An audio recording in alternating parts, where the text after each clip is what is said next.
Күн екіндіге ауса да аптапты ыстықтың аптығы әлі басыла қоймаған, алып отты шар жер бетін аңдығандай кірпік қақпастан шақшиып тұр. Қара жолдың бойындағы тарыдай шашыраған шағын ауыл момақан кейіпте мүлгіп қалған. Жол шетінде жан-жағына тағатсыздана қараған бойжеткен сағатына көз салды. Уақыт 6-дан асып барады екен. Мұндай кезде уақытта өтіп болмайды. Оның үстіне күнде ерсілі-қарсылы ағылып жататын 4 дөңгелекте көрінбейді. Барлығы да тасап тиылғандай жым-жылас. Бұрын бұл жолмен өзбектердің оны-мұны тиеп алып, күңіренген дәу мәшинелер дамылсы ағылып жататын. 1-2 жыл болды. Олар да көзден ұшқандай қарасын батырды.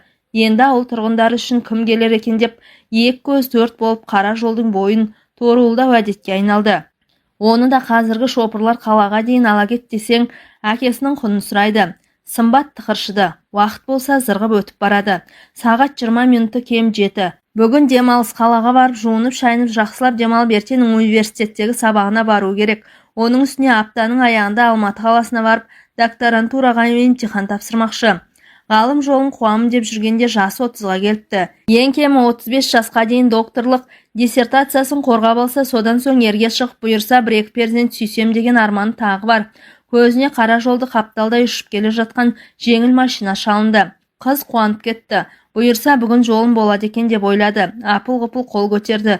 Ақ жегілі қызбен қатарласа келіп тізгінін тежеді. Оң жақ қапталдағы есік ашылып, жас шамасы 35-терді, қоңқақ мұрын, қияқтай қара мұртты қара торы жігіт, сәлеметсіз бе қарындас, жол болсын деді. Асығыс қалаға бара жатыр едім. Ала кетіңізші деді Сымбат. Ала кетемін, қанша төлейсіз? Бұл жердің такси 300 теңге. Охой, 20 шақырым жерге аздау емес пе? Аздау емес, автобустан 3 есе жоғары бағасы.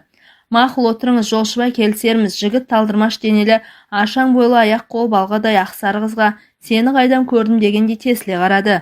Осы сізді бір жерден көрген жоқпын ба? Түріңіз таныс сияқты. Көрсеңіз көрген шығарсыз. Тау-тауға кездеспес, адам-адамға кездесер деген. Есіміңіз кім болар екен? Сымбат. Менің атым Таймас. Жігіт қолын ұсынды. Айып етпеңіз. Жігіт қыздың қолынан сүйді. Сіз арумен танысқаныма қуаныштымын. Тек бір айтарым, жолшыбай саяжайға соғып қауын ала кетуге қарсылық жасамасаңыз. О не дегеніңіз, бізден рұқсат. Кеттік ендеше. Ақ жигули зулай жөнелді. Жолшыбай неше түрлі анекдот соғып жігіт желпінді. Қыз көңілденді. Таймастың әжептәуір қоңыр даусы бар екен. Әннің де тиегін ағытып кетті. Өзіңіз әжептәуір әнші екенсіз, көңіл көтергеніңізге рахмет деді. Оған деген сүйсініші жасыра алмаған Сымбат. Сізге ұнаса болды да, біздер сіздей сұлулардың садағасы болып кетсек арманымыз жоқ. Қой, олай демеңіз. Ақылыңнан сенің. Таймас бір қолмен Сымбаттың арқасын қақты. Ризамын. Сендей жары бар жігіттер бақытты ғой шіркін. Күйеу бала кім болды екен деді қызға ежірейе қарап. Күйеу бала жағынан яттымыз деді. Әнтек қысыла сөйлеген Сымбат. Оқу-шоқу деп жүріп шаңырақ көтеруге қол тимей кетті. Солай деңіз. Бірақ сіздей сұлуларға жалғыз жүру жараспайды. Нешедесіз? Қыздың жасын сұрамайды деуші еді. Оқасы жоқ, сұрап қалдыңыз, айтайын. Биыл бұйырса 30-ға толамын. Оқасы жоқ, қонақ үйге келгенмен тұрмай қызының жасын сұрар деген қазақпыз ғой. Қыз дегенің қып-қызыл гүл емес пе? Қыздан жігіт бір тоят тілемес пе? Қыз қызыл гүл болғанда жігіт бұлбұл, бұлбұл құс қызыл гүлге түнемес пе? Қалай, ұнай ма? Сыпайылық сақтаған Сымбат жымия күліп құптағандай үнсіз басын изеді де, бір көрген кісіге ерсілеу екен деді. Оның не серсі? Сымбатжан, ол өмірдің заңы ғой. Сымбат әңгімемен байқамапты. Жүйрік жигули саяжайларға жақындап қалыпты. Машина оңға бұрылды. Біздің саяжай дарияның жағасында. Қауыннан дән татыңыз, күн әлі күйіп тұр. Шөл деген шығарсы деді, маржандай тістерін көрсете, екі көз шоқтай жанып маңғаздана сөйлеген Таймас. Сіздей сұлулардың бұл өмірде бар екеніне шүкіршілік етемін. Үйдегі жеңге де сұлу шығар. Жеңгең болдырып қалған. Қойыңызшы, әзіліңіз болар. Әзілім емес, шыным. Сіздей сұлу сүйемін десе бәрін де тастап соның соңынан бұйдалы тайлақта еріп жүре берер едім. Оныңыз жарамайды. Бір көрген сұлудың соңынан еріп кете берсеңіз, махаббат деген үлкен сезімге опасыздық жасағандық болады. Сізде сол махаббат деген ақын жазушылардың ертегісіне сенесіз бе? Әрине, ал мен сенбеймін. Махаббатыңыз айналып келгенде еркек пен әйелдің төсекте табысуымен тәмамдалады. Махаббаттың бар қызығы сол ма? Ағасы, қателесесіз, сезімсіз жатып тұру хайуандық. Машина жол жиені жиектей жүріп келіп, кілт тоқтады. Таймас есікті ашты. Ал келдік. Осы әңгіменің қажеті не? Түс, қауын жейміз. Сымбат аң-таң. Әзілі ме, шыны ма? Әлде ауышпа? Айдалада ненің қауыны? Ағасы, әзілдің де жөні бар шығар. Мен сізді түсінбей тұрмын. Немене түсінбей тұрсың ба? ана бұтаның арасына барып қауынды жарамыз. Өзі әбден піскен тілің үйреді. Өмірі есінен кетпейтіндей болады, қорықпа. Қыздың бетін бірінші болып кім ашса сол ыстық демекші. Мені бір көрсең болды, содан соң өмір бойы аңсаумен өтесің. Кел, түс қауынымызды жейік. Аузынан арақ иісі мүңкіген жігіттің дөрекілеу сөзінен ішін тартып қалған Сымбат енді шындап қорқайын деді.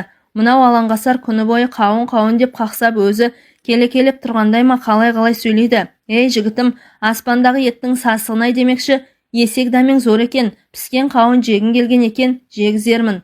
Ағасы піскен қауын езуіңді жырып кетпес пе екен деп ашуланды. Қарындас, бұлшылды қояйықшы, бүгін сені маған Құдай бұйыртқан шығар.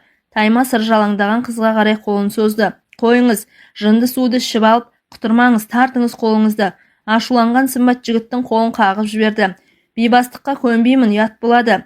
Қойшей, солай ма? Қылжақтамаңыз. Болды, содан да шаруаны тездетіп бітірейік. Мәшінеге мінген ақыңды төле. Мә, мына 300 теңгені алыңыз да басты қатармаңыз. Пақ 300 теңге, оныңды өзің алып артыңа тық. Маған сен керексің. Сені бір көремін, сосын баратын жеріңе жеткізіп тастаймын. Қой жігітім, мен арын ақшаға айырбастайтын жезөкше емеспін. Жасың 30-ға келіпті, осыған дейін еркек көрмеген періштемін дейсің бе? Иә, періштемін.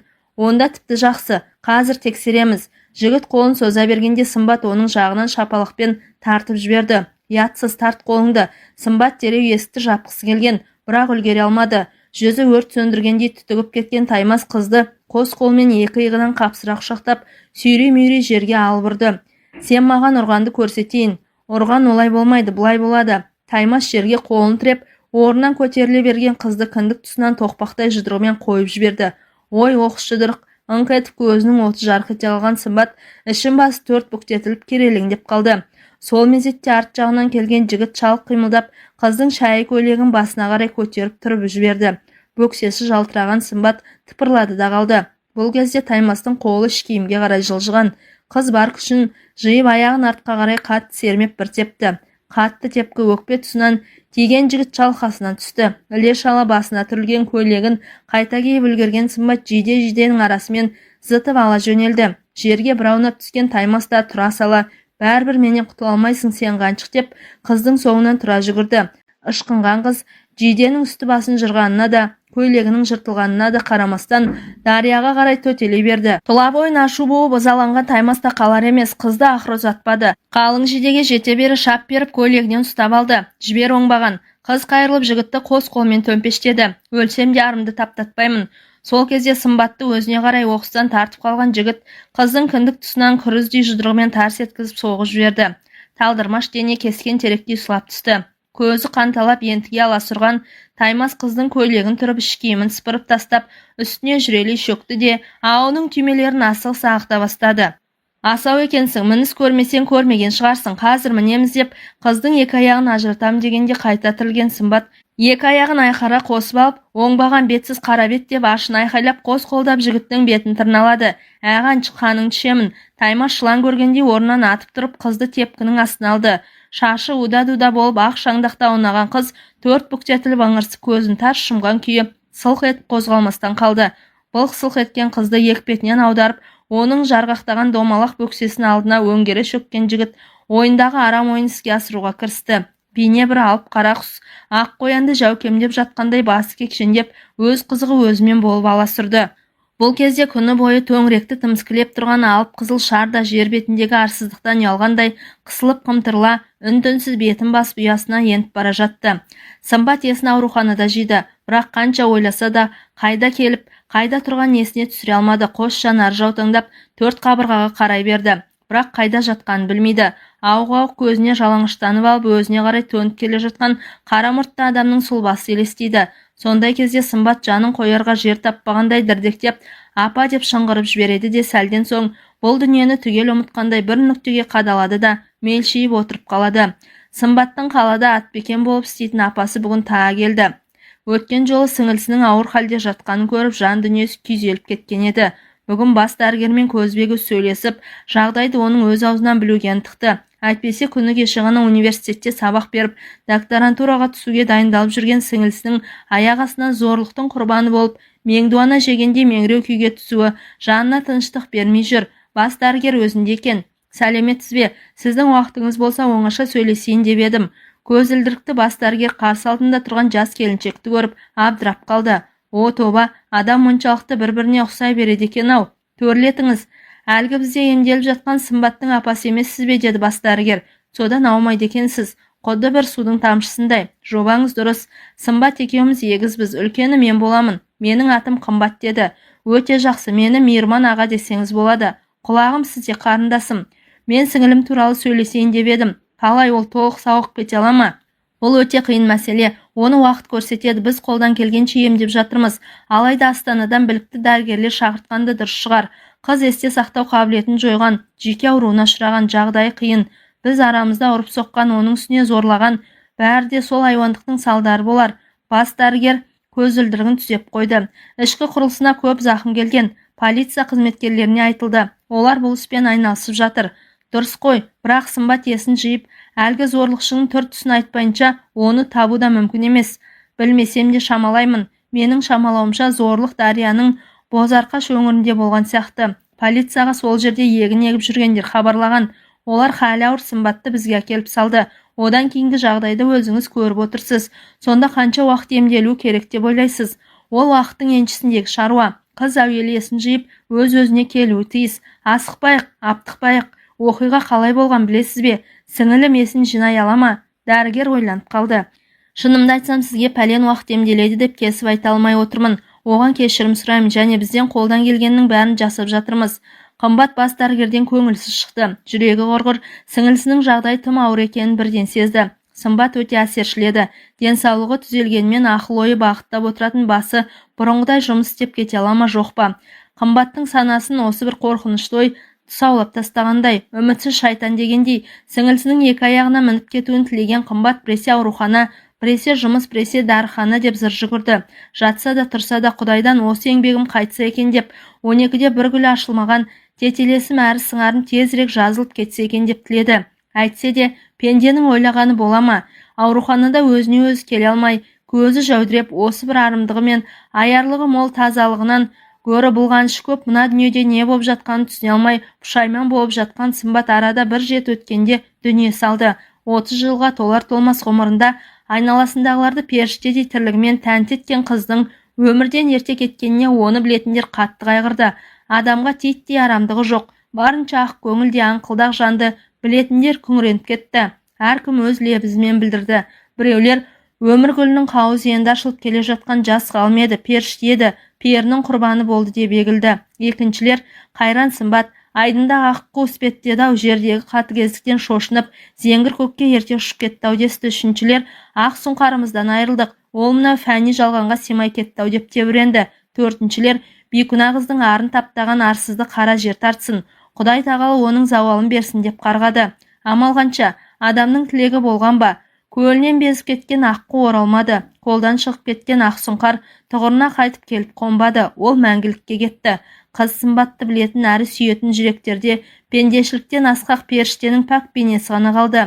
Дамыл таппай тыпыршыған беймаза уақытта ешкімді күтпеді, алға қарай зулап кете барды. Арсалаңдап айлар өтті, жылап-сықтап жылда кетті. Перге жем болған кешегі періште қыздың өкінішті өліміне аяныш білдіріп, күңіренгендердің жүрегіндегі Сымбаттың сұлу елесі де көмескілене бастады. Алғашқы айларда Бозарқашта болған жауыздық істі ашамыз, зорлықшыны табамыз деген желеумен жанталаса қимылдаған полицияның да аптығы басылып, тығырыққа тіреліп тынды. Іс кейіннен бір жолата тоқтап, шаң басқан архив қағаздарының ішінен бірақ шықты. Сөт пісірім уақыт өткенде ебіл-дебілі шығып, бойы дел-сал босап, жынын алдырған бақсыдай әбден болдырған Таймас қып-қызыл алақанды көріп, мен не істегенін ойбай-ау деп шошып кетті. Алдында өңгергендей қос қолмен демеп ұстаған қыздың қып-қызыл ала бөксесін жібере салып, жердегі шаң-шаң шалбарын ала-мала тұра қашты. Жаны тәтті жас пері осы бір қылмысты жазатайым қолға түссе, ұзақ жылдар бойы темір тордың ар жағында жатып телміретін ойлағанда одан сайын ышқынды.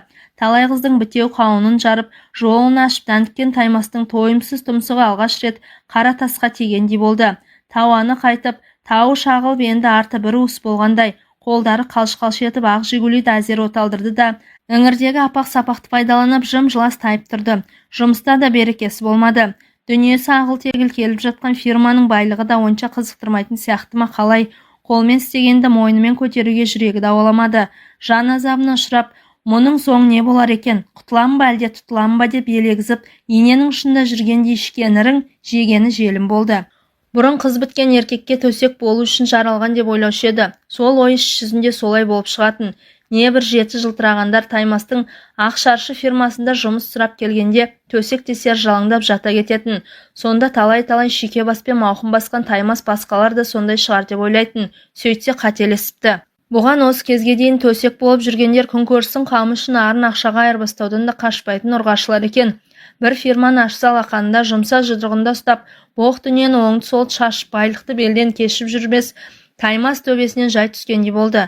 Жанын арының садағысы тұтатын қара көздер баршылық екен. Ал мен болсам қыз етпе бір сәттік нәпсінің тойым үшін адалдыққа жуса кетпесе қара дақ салдым-ау деп іштей өзін-өзі үжді. Жан дүниесі жабырқап, жасып сірке су көтермей ақ жауынның астында қалған молда торғайдай бүрісіп быж-тыж шығып жүргенде облыс әкімі Елшібек шақырып жатыр деген хабарды естіп, одан сайын зәресі ұшты. Күнертең Елшібек, ау депутатым-ау, айдың күннің аманында қылмыс жасарлықтай басыңа не күн туды? Бар байлықты да, мансапты да, абыройыңды да сатып бізді қара жерге қаратқаның не қылғаның? Әлде саған көшеде сатылатын небір сылқымдар көкірегіңді аздырып көзіңе шел бастырды ма? Айналайын, араша түсе алмаймыз. Депутаттық мандатыңды тапсырып, түрмеге өз аяғымен бар десе не дейді? Тірідей өлмей ме? Таймастың тұла бойы тітіркенді. Әкімге не уәж айтады? 5 қабатты зәулім үйге тізестірілдеп зорға кірді. Кіреберістегі қызыл жағалы атақты бизнесмен депутатқа қалт тұра қалып қолын шекесіне қойып құрмет жасап жатыр. Оның сәлемін мақұлдағаннан кейіп те Таймас басын изеді. Әкім кең кабинетте теңселіп жүр екен. Мұны көрісімен, әй осы бизнесмендердің жайбасарлығы ішіңді пыстырады. Ал бұлар әкімнің шаруасы басынан асып жатыр-ау деп әсте ойламайды. Ассалаумағалейкум, не дегеніңіз? Ойлаймыз аға. Таймас даусын көтере сөйледі. Екеуі ат шаптырым кабинеттің орта шенінде түйісіп қол алысты. Осы сен не істеп жүрсің, түсінбеймін деп орнына жайғасып жатқан әкім бұған сынай қарағандай. Таймастың жұдырықтай жүрегі зырқ ете қалды. Өлген жерім осы шығар. Таймас төмен қарады. Сен төмен қарама, базардың салығын шамалы көтереміз. Мен сенің несие ақшаңды шешіп қайттым. Соны айтып сүйінші сұрағалы отырмын. Оныңызға рахмет үлкен, сүйіншіміз дайын деді. Басына үйілген бұлттың сейілгенін сезіп көңілденген Таймас. Қанша бересіздер? Қанша? 45 миллион. Бұл теңгеге шаққанда Таймас төс қалтасынан калькуляторын шығарды. Оныңды салып қой, мен де экономистпін. Бәрін есептегенмін деді әкім. Бізге еркін экономикалық аймақ деген ат берілер. Айдар тағылған соң үкімет біраз ақша бөліп отыр. Өсім қайтарым қанша? Жеңілдетілген бар жоқ 10%. Тамаша деп ойлады Таймас. Калькуляторды шырылдатты. 45 миллион 75 теңгелік курспен есептегенде 600 мың доллар, маған қалатыны 320 мың доллар. Аға, 45 миллион теңге аздық қылады. Жақсылық қылсаңыз бүтін қылыңыз деді. Онда ойланайық, ол ақшаң қайда сіңіресің? Сіңіремін аға, қаладағы ет зауыты, сүт зауыты, құс фабрикасы, одан қалды күріш зауытын сатып алып іске қоспаймын ба? Бұл ақша еселеніп қайтпай ма? Сізді де бізді де асырамай ма дегенде әкім елжіре қарады. Басқа бизнесмендер не істейді, топырақ жеме? Мен тыңдаңызшы аға, Таймас сыбырлай сөйледі. Қолыңыздан келіп тұрғанда көмектесіңіз. Менің фирмама 90 миллион теңге бөліңіз. Өзіңіз үлесіңіз 30%, қалған жұмысқа 100% өзім жауап беремін. Әкім ойланып қалды. Іштей ол да есепке берілді. Таймас, онда менің үлесім 400 мың көк қағаз болады. Саған 7% өсіммен бергіземін. Осыған келіссең ал, келіспесең өзің біл. Келісемін аға, деді орнынан атып тұрған Таймас. Сонда да маған 700 мың үстінде қалады екен. Тәуекел. Екеуі қол алысты. Таймас ертеңіне Астанаға суыт ұшып кетті. Сол жақта бой тасалап бір апта болып қайтты. Содан елге келісімен несие алу шаруаларын реттестіріп беретін беріп алатын алып көңілім бірдемдеді. Бір күні үй ішінен жергілікті теледидар хабарын көріп отырған. Бір кезде экранда еске алу деген сөз жазылып, баяғы өз зорлайтын сымбаттың суреті жарқ ете қалды. Таймастың жүрегі тоқтап қалғандай, отырған орында кірпік қақпастан сілейді де қалды. Көз алды тұманданды, көзін сүртіп жіберіп қайта қарады. Сол қыздың өзі үлбіреп тұр. Ажар айдай болып күлімсірей қарап тұр. Таймас, қаншер, тыңда, мен бұл дүниеден кеттім. Жалған дүниенің барлық азабын саған тастап кеттім. Естимісің, жауыз Таймас деп сылқ-сылқ күліп, мұны құды бір мазақ қылып тұрғандай. Оның үстіне жүргізушінің мұңлы дауыс жүрегіне қанжар сұққылап жатқандай. Бейкүнә сымбатымыздың обалына қалып, мойнына қан жүктеген қанды қол жауыз құдайдың қарғысына ұшырап, екі дүниеде де оңбасын деп тебіренді. тілі аузы байланған Қаймастың аяқ қолы мұздап сала берді. Көз алдында Сымбаттың бейнесі.